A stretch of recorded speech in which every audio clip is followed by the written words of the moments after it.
Hello my dear viewers, ನೀವು ನೋಡ್ತಾ ಇದ್ದೀರಾ one India Kannada YouTube channel. ನಾನು ರಶ್ಮಿ.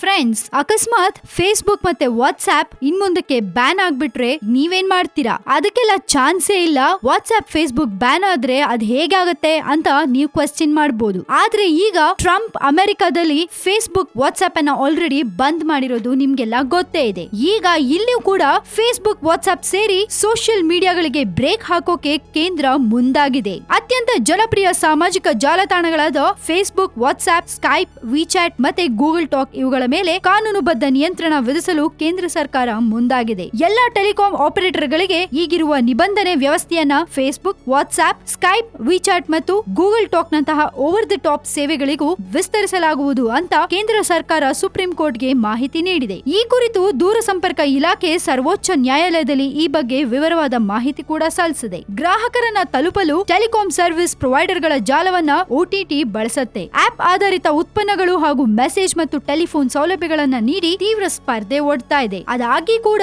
ಇವು ಯಾವುದೇ ನಿಯಂತ್ರಣ ನಿಬಂಧನೆಗೆ ಒಳಪಟ್ಟಿಲ್ಲ. ಹೀಗಾಗಿ ಇಂತಹ ಸೋಷಿಯಲ್ ನೆಟ್ವರ್ಕ್ ಮೇಲೆ ನಿಬಂಧನೆ ವಿಧಿಸೋದು ಅಗತ್ಯ ಅಂತ ಟೆಲಿಕಾಂ ಇಲಾಖೆ ವಾದಿಸಿದೆ. ಸೊ ಮುಂದೊಂದು ದಿನ ಫೇಸ್ಬುಕ್, ವಾಟ್ಸ್ಆಪ್ ಸೇರಿ ಆಲ್ಮೋಸ್ಟ್ ಎಲ್ಲಾ ಸೋಷಿಯಲ್ ಮೀಡಿಯಾಗಳಿಗೆ ಕೇಂದ್ರ ಬ್ರೇಕ್ ಹಾಕಬಹುದು. ಮುಂದಕ್ಕೆ ಏನ್ ಮಾಡೋದು ಅಂತ ಗೊತ್ತಿಲ್ಲ. ತುಂಬಾ ಜನಕ್ಕೆ ವಾಟ್ಸ್ಆಪ್, ಫೇಸ್ಬುಕ್ ಒಂಥರ ಲೈಫ್, ಅದಿಲ್ಲ ಅಂದ್ರೆ ಲೈಫೇ ಇಲ್ಲ. ಸೊ ನೋಡೋಣ ಮುಂದಕ್ಕೆ ಏನೆಲ್ಲ ಆಗತ್ತೆ. ವಾಟ್ಸ್ಆಪ್, ಫೇಸ್ಬುಕ್ ಎಲ್ಲ ಬ್ಯಾನ್ ಆಗ್ಬಿಟ್ರೆ ನೀವೇನ್ ಮಾಡ್ತೀರಾ? ನಿಮ್ಗೆ ಏನ್ ಅನ್ಸುತ್ತೆ ಅನ್ನೋದನ್ನ ನಮ್ಮ ಕಮೆಂಟ್ ಬಾಕ್ಸ್ ನಲ್ಲಿ ಹಾಕಿ ಕಳಿಸಿ. ಹಾಗೆ ಈ ನಮ್ಮ ವಿಡಿಯೋನ ದಯವಿಟ್ಟು ಲೈಕ್ ಮಾಡಿ, ಶೇರ್ ಮಾಡಿ ಅಂಡ್ ಮತ್ತಷ್ಟು ಸುದ್ದಿಗಳಿಗೆ ನೀವು ಸಬ್ಸ್ಕ್ರೈಬ್ ಮಾಡಿ ನಮ್ಮ one India Kannada YouTube channel.